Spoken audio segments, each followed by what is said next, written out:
My name's Korb Whale and I farm at Clovermead Farms, and I'm a 7th generation farmer.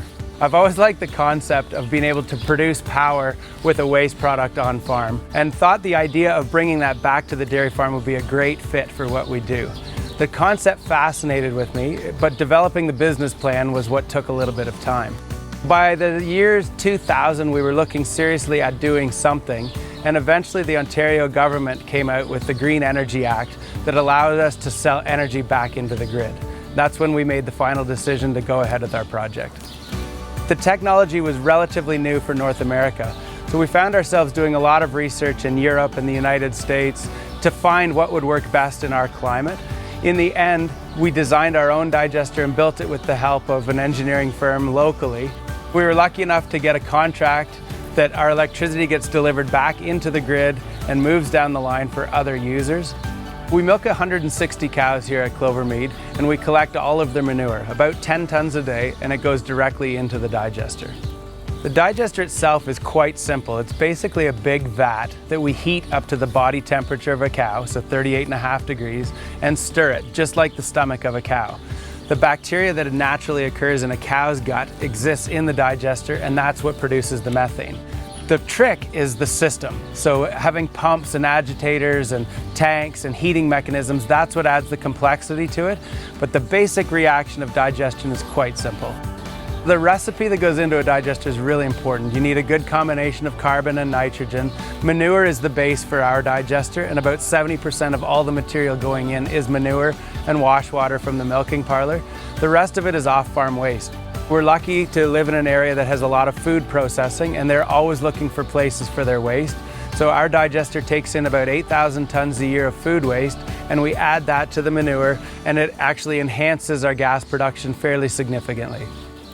So when we got the digester going, the obvious source of revenue is electricity, but we knew we needed food waste to make enough gas to make the electricity that we needed. Actually able to charge for the food waste to be dropped off at our farm, and it's become a valuable part of our business plan. To make that easier, a group of digester operators in Ontario formed a group called Cornerstone Renewables. So we all operate digesters and collectively source our food waste so that we can offer value to our customers.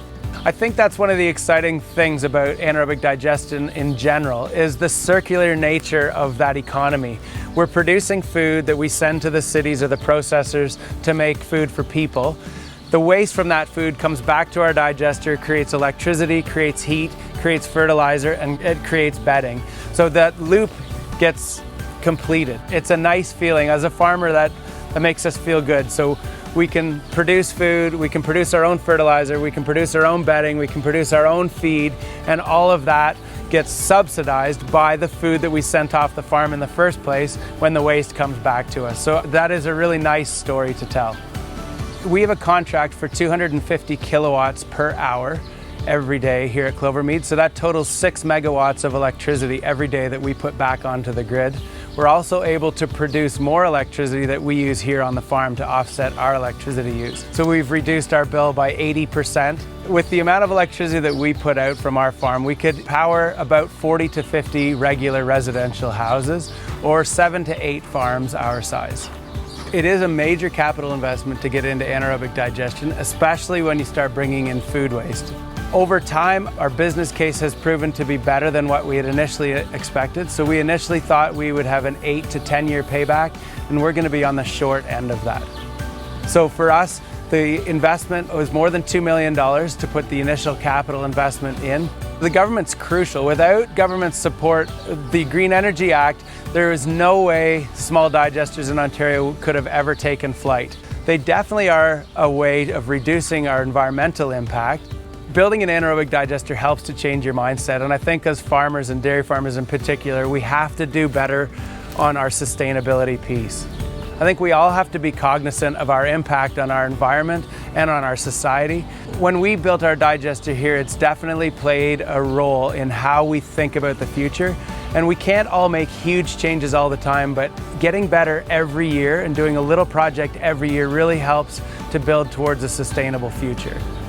Most of our farms are multi-generational farms, and I am making decisions today that won't necessarily pay off in my lifetime or my business time, but hopefully the next generation will be able to profit on that and carry that on for many generations to come.